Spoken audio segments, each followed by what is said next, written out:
નમસ્કાર, સ્વાગત છે આપના અરવલ્લી સમાચારમાં અને ઇવનિંગ બુલેટિન સાથે હું છું માસૂમ। સમાચારોની શરૂઆત કરીએ હેડલાઇન્સથી।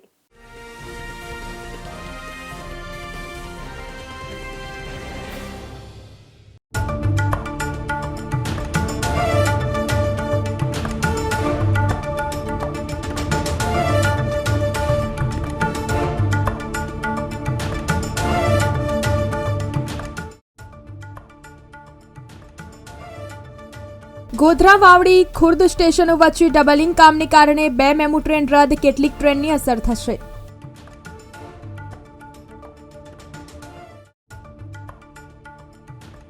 એમએસયુમાં ગુજરાતીમાં પાઠ્યપુસ્તકો તૈયાર કરતા 60 લેખક, 40 યુનિવર્સિટીના વીસીનો સેમિનાર યોજાશે।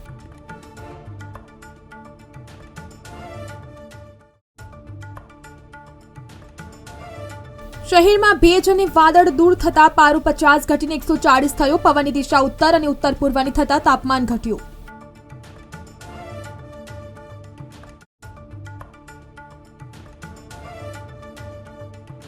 ટ્રાફિક સિગ્નલ ભંગ કરશો તો પોલીસ ફોટો પાડી મેમો મોકલશે। વારંવાર થશે તો ગુનો દાખલ કરાશે।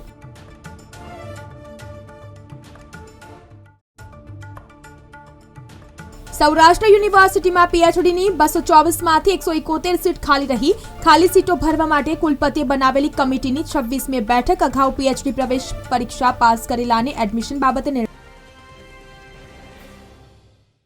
પવનની દિશા બદલાવાની સાથે ઉત્તર પૂર્વના ઠંડા પવનો ફૂંકાવાનું શરૂ થતા અમદાવાદ સહિત રાજ્યમાં ઠંડીનો ચમકારો વધ્યો છે। અમદાવાદમાં 24 કલાકમાં લઘુત્તમ તાપમાન 5 ડિગ્રી ગગડી ગયું હતું। સોમવારે લઘુત્તમ તાપમાન 17.8 ડિગ્રી નોંધાયું હતું। ગુરુવાર, શુક્રવાર અને શનિવારના રોજ સૌરાષ્ટ્રમાં અમરેલી, ભાવનગર, સોમનાથ, દીવ અને કચ્છમાં તથા શનિવારે સૌરાષ્ટ્ર કચ્છના છૂટાછવાયા વિસ્તારમાં હળવા ભારે વરસાદી ઝાપટા પડવાની આગાહી હવામાન વિભાગ દ્વારા વ્યક્ત કરવામાં આવી છે। ગિરનાર અને નલિયામાં 7, રાજકોટમાં 9, કેશોદમાં 10, પોરબંદરમાં 11, જૂનાગઢ અમરેલીમાં 12, મહુવા સુરેન્દ્રનગરમાં 12.5 તો દીવ ભાવનગરમાં 13.5 તાપમાન નોંધાયું છે।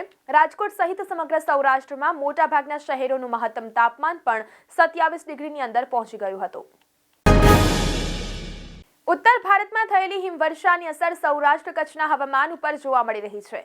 તીવ્ર ઠાર અને કાતિલ પવનના સુસવાટાના કારણે જનજીવન પ્રભાવિત થયું છે। તેમાં પણ શહેરી વિસ્તાર કરતા ગ્રામ્ય વિસ્તારોમાં ઠંડીનું પ્રમાણ વધુ જોવા મળી રહ્યું છે। ગુરુવારથી ફરી હવામાનમાં પલટો આવવાની સાથે જ શિયાળામાં વરસાદ પડે તેવી આગાહી હવામાન વિભાગ દ્વારા કરવામાં આવી છે। વહેલી સવારમાં ભેજનું પ્રમાણ ઘટી જતા ઠંડી અને પવનના સુસવાટાના કારણે 9 વાગ્યા સુધી શહેરમાં ધુમ્મસભર્યું વાતાવરણ જોવા મળ્યું હતું।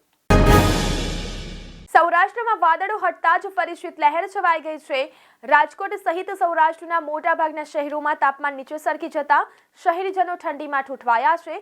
રાજકોટ શહેરમાં ફરી તાપમાન સિંગલ ડિજિટમાં પહોંચી ગયું છે, જ્યારે ગિરનાર અને નલિયામાં પારો 7 ડિગ્રી સુધી પહોંચી જતા લોકો ધ્રુજી ઉઠ્યા છે। વલભીપુર તાલુકાના ખેડૂતોને ગત વર્ષ કરતા પણ કપાસના ભાવ ઓછા મળતા ખેડૂતોએ તાલુકા વિકાસ અધિકારીને સરકારને નીતિ વિરુદ્ધ આવેદનપત્ર પાઠવ્યું હતું। વલભીપુર તાલુકાના પચ્છેગામ તેમજ અન્ય ગામોના ખેડૂતો દ્વારા વલભીપુર તાલુકા વિકાસ અધિકારીને કપાસના પોષણક્ષમ ભાવ નહીં મળતા ખેડૂતો રોષે ભરાયા હતા।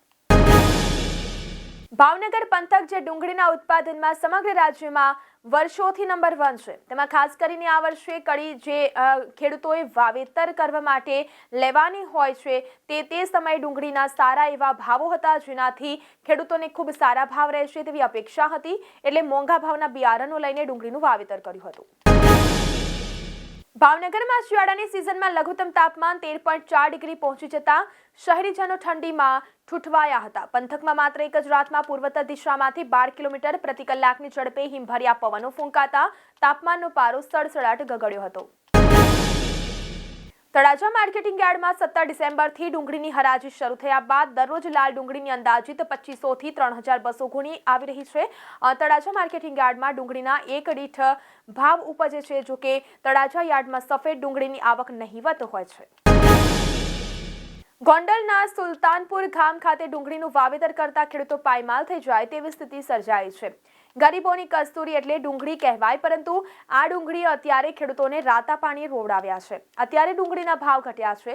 હાલમાં ડુંગળીના ભાવ તળિયે પહોંચી ગયા છે। તો આ સાથે સમાચારોમાં અત્યારે બસ આટલું જ. નમસ્કાર.